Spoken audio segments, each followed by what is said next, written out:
This is the Peter Greenwood Show. I am here at the Edinburgh Fringe, and I'm here with somebody who's doing a show up here. Could you tell me your name and your show title, please? Hello, my name is Aarian Mehrabani, and my show is called How's Your Head? What is How's Your Head? How's Your Head is my debut stand-up hour. So it follows me as what I like to call a triple threat. So I am blind, I am brown, and I am a bisexual, which is arguably too many things to talk about in a debut stand-up hour. Especially in an hour. Especially in an hour. It's a lot. But then to add to it, in 2024, I had brain cancer and very nearly died. And that experience forced me to reframe how I view all of my identities. So it's a fun hour, it's a funny hour, but also I think it's got a bit of heart and something that people can hopefully take away from it. I don't quite know where to begin. There's four things. So many to start things, with. yes. So, how long have you been doing comedy for? And were you a comedian before you got sick in 2024? Yeah, so I have a theatre company which I'm co-artistic director of called Floorboard. And in 2023, I co-wrote a play called It's a Mother Effing Pleasure. I don't know what else. Oh, you can swear. You oh, can It's say a Motherfucking anything. Pleasure. Great. So it's called It's a Motherfucking Pleasure. And so we opened that in Vaults Festival 2023 in January. And then we transferred to Soho Theatre for a 3-week run. And then we won the Untapped Award in 23. So we came up to Edinburgh and we basically sold out the Fringe within a few days. And we were sort of the darlings of the Fringe, I guess. That was a comedy show that I acted in, I co-wrote, and we ended up, we took that show off Broadway for 3 weeks. We did Washington, Boston, we've been all over. Oh, could we hold, please? Have you... Just 1 second. Can I check your mic? Yeah, accidentally switched off. Oh, fabulous. Where do you want me to go back over? Just start about the achievements of the show and Okay, where fabulous. you toured it. Yeah, so 3 weeks in Soho Theatre at the beginning of 23, and then we won the Untapped Award. So we came up to the Edinburgh Fringe in 23. We sold out pretty much immediately, and we were the stage newspapers, one of their Fringe 5, which is 5 artists that smashed the Fringe. And then we took that show over. We did 3 weeks off Broadway, and we went to Washington and Boston, and we're about to go to Australia. So that's a comedy show that I co-wrote and act in. But then, at the beginning of 2024, we did our 3 weeks in New York, and then 4 days after we landed back, I got really ill, and it turned out that I had a brain cancer. And there's a high chance I would die, and I spent all of 2024 my career is put on pause. And I sort of promised myself that if I survived, then stand-up is something I've always wanted to do. And I said, okay, I'm going to transition to stand-up, and I'm going to bring my first comedy hour to the Edinburgh Fringe 2026, which in hindsight is a stupid thing to have said that I do. But very fortunate, the Lowry up in Salford commissioned me to make this show. So I've only really been doing stand-up since April of last year, but since then I've known that I have to have an hour ready for this Fringe. So I've been gigging every night and trying to get as many hours in as possible. But I've been loving it. So comedy and comedy writing, comedy performance has always been my career, but this is a new endeavour for me, I guess. And how are you enjoying stand-up? What's that switch been like? I'm loving it. Genuinely, it's one of the best things. Partly because I have autonomy over my career, I guess. Because when you're an actor, you're at the behest of everybody else, and when jobs come along that are right for you. Even as a writer, writing my own work, I write in a group. Floorboard's a group of us, so we all have to have calendars that line up, and we're writing meetings and stuff. And then even when you do have a script, it then takes ages for a theatre to get back to you and be we'll have it on. But with stand-up, it's I am in control of my... I choose how often I gig. I can go out every single night, and I also choose how often I write news. So I can write every day and then go out every night and work it. I can feel myself improve, and I'm in charge of everything. But also, I found a sort of pure version of what I loved about doing the Floorboard show, which is that like as a person who's blind and as a person who like has different identities, it's quite often that people might feel uncomfortable, but also people might feel like they are laughing at you. And sometimes that makes them not want to engage with you, but sometimes it makes them like sort of, laugh at you and sort of amongst themselves laugh at you. Whereas with the floorboard show, but then 1,000 times amplified with stand-up, I was the conductor. Like, I'm standing on stage and I'm giving you permission to laugh. Like, I'm telling you the joke. You are laughing at the thing. You are laughing at me, but because I gave you permission. And it's such a really great feeling of being on stage and being like, I am doing that. I am making you have this experience.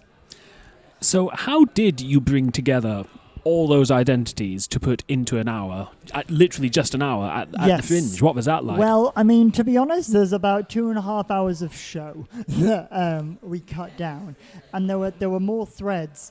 It was doing a lot of work in progresses, and also like work in progresses of the full hour, but then also doing spots and seeing which bits resonated with people. And largely like having sections of the show that it was a real sort of kill your darlings thing, because I was like, I love that bit, but it doesn't serve the narrative. And I needed to figure out what it was that I wanted to say and what I wanted people to get from the hour. And then ask the question, is this serving that? No, then it goes. Or what stories or what things can I do that are all pointing towards the same sort of end goal? What were some of the most painful cuts you had to make, and will they come back to the show at some point? Maybe. There was, so the post-cancer, I had a lot of lighter-hearted bits about my time in hospital with cancer. Like there's a bit where I was in the hospital ward and about how how troublingly easy I just relinquish control and let other people shower me in bed and wipe my ass. And like at one point there was a nurse who's very lovely, and he was wiping my ass as he did on many occasions, and he decided at that moment to tell me that we had the exact same birthday, like same day, same year, same. And I was like, well, our lives are different, aren't they? Bits like that. There was also, I think, because my background is theatre and theatre writing, the show is still it very much leans into theatrical languages, but there was a part of the show that I found hard to give up, but I thought it needed to go, was the moment of revealing the cancer. I had a sort of soundscape of voice notes that I was sending to Hannah, which is Floorboard's producer, as I was getting iller and iller over 3 weeks, and nobody knew what was wrong. And it's just a series of voice notes of you hearing me just getting worse and worse. And it felt like it was really, I don't know. I really liked it, and I also, the people who like sort of had a real affinity for theatre and theatrical languages, they were a bit annoyed when they found out that I cut it. But in an hour of stand-up, having 4 minutes of a voice note soundscape that's just there to build emotion is not the best use of 4 minutes within an hour. What was it like putting those things into the show initially? Was it painful? How do you look back on those moments, and how do you get laughs from them? Yeah, I mean, I think it's actually been one of the best experiences ever, being able to sort of look back over my life and figure out what comes into the show. And I think it's been a really useful thing for me to, the thing is, I'm not processing within the show. And I think it's very important that even though sort of this happened in 2024, which isn't a super long time ago, is it? A long time. It? And yeah, some people are like, are you okay? Like, this doesn't feel right that you're doing it so soon. But I feel like I have